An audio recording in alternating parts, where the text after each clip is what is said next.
Good morning, ladies, and happy Friday. Rise on up. It is the start of a brand new day. Let's go. Scarlett says hello. We are coming live from the car rider line. And guess what? Last day of school for us because Thanksgiving vacation next week. Thanksgiving is on Thursday. Christmas is going to come up Thursday night after Thanksgiving festivities is over. So I'm excited. And honestly, we're really tired.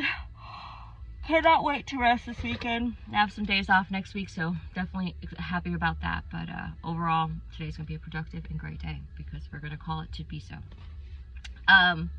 Hopefully your week has been okay. I know I've seen some of you, and you guys are checking in on me. You guys are so sweet. I just have been very busy at the office and with the whole changeover with my ex-husband and his accident. It's just been a busy season, so I don't have that as much time as I'd like to be online. However, I know my walk. I know what I'm called to do.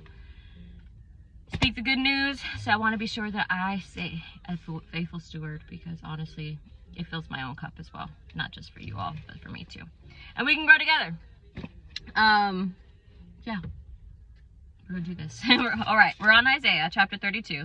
We're going to talk about a reign of righteousness and the consequences of complacency, and lastly then the peace of God's reign.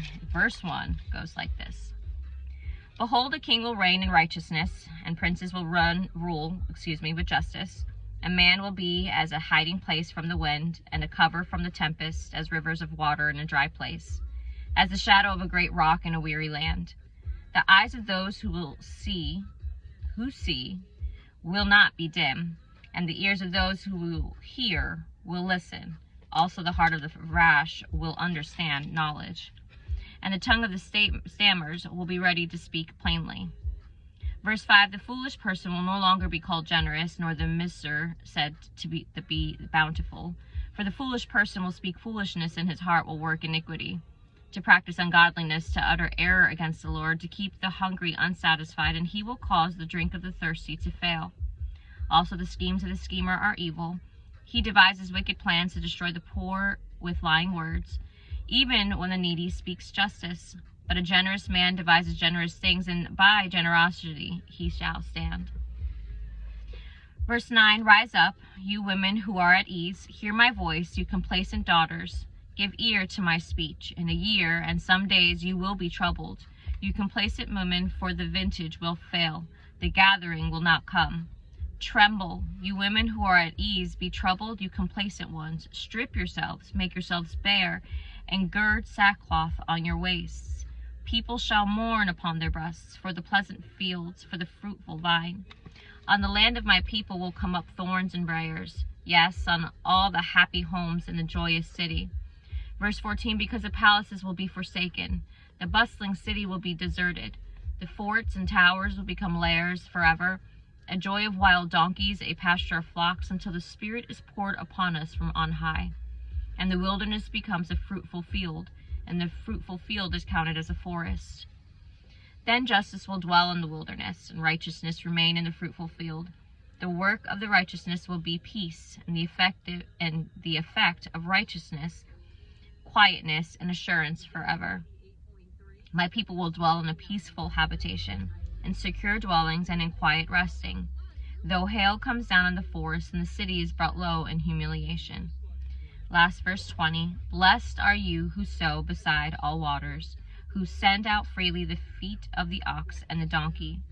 Now some context behind chapter 32. The idea of kinship is set forth, and this prophecy was fulfilled in Christ, but may also be interpreted as a description of good government, indicating what the nation would be like if its leaders were righteous men. Good leaders practice justice and righteousness and render right judgment.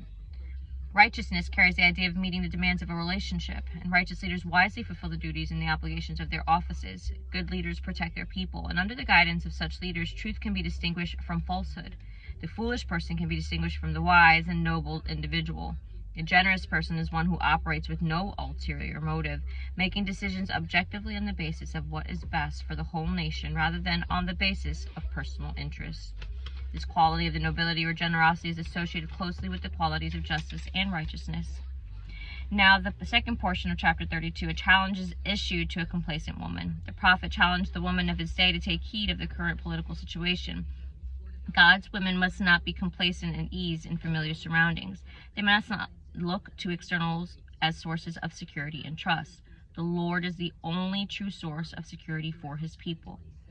And then lastly, the scene shifts from that of judgment to that of salvation.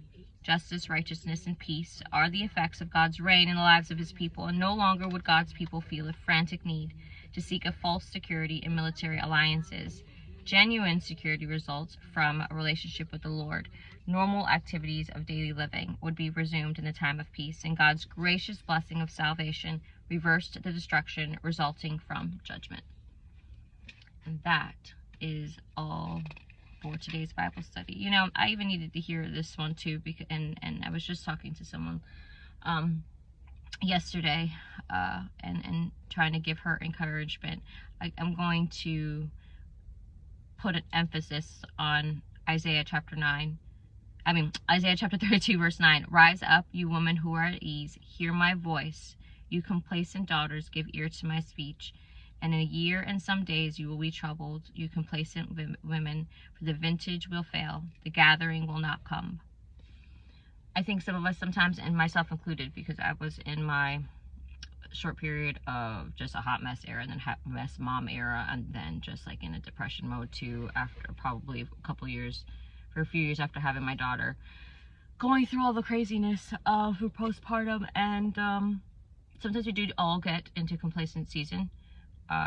We're human, but at some point, if we want something to change or if we want something different, we ourselves have to make the move, even if it's hard, because if we're expecting somebody else to make the move for us or to do the move, you could be waiting a very long time. So the Lord calls us to step up.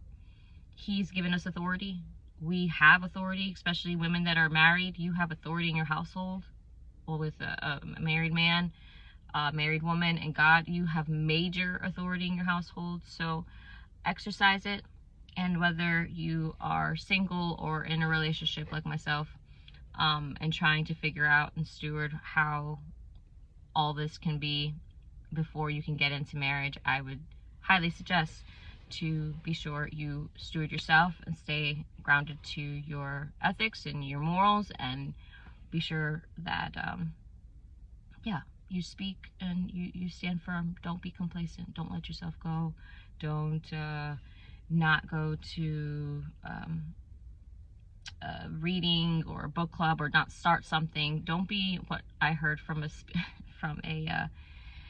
speaker. Don't be an ostrich. Don't be flying around and flickering around and wondering why everything's chaotic in a certain place, because ostriches are the only birds that can't fly. Now, be an eagle. Fly, soar. It might be scary. You're gonna fly high, but God got you. Jesus is always around. He will never let you fail. He never will leave you nor forsake you.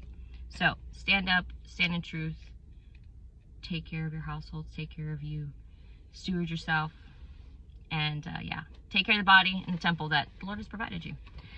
But it's gonna be a great day. I'm exhausted, but it's Friday and we're gonna do good. To a great weekend ahead. I really do hope that you have a great weekend. Leave a message down below if you'd like prayer. I would love to pray for you. Appreciate everyone listening, because it's a journey together. Talk to you all later. Stay encouraged, and see you on Monday.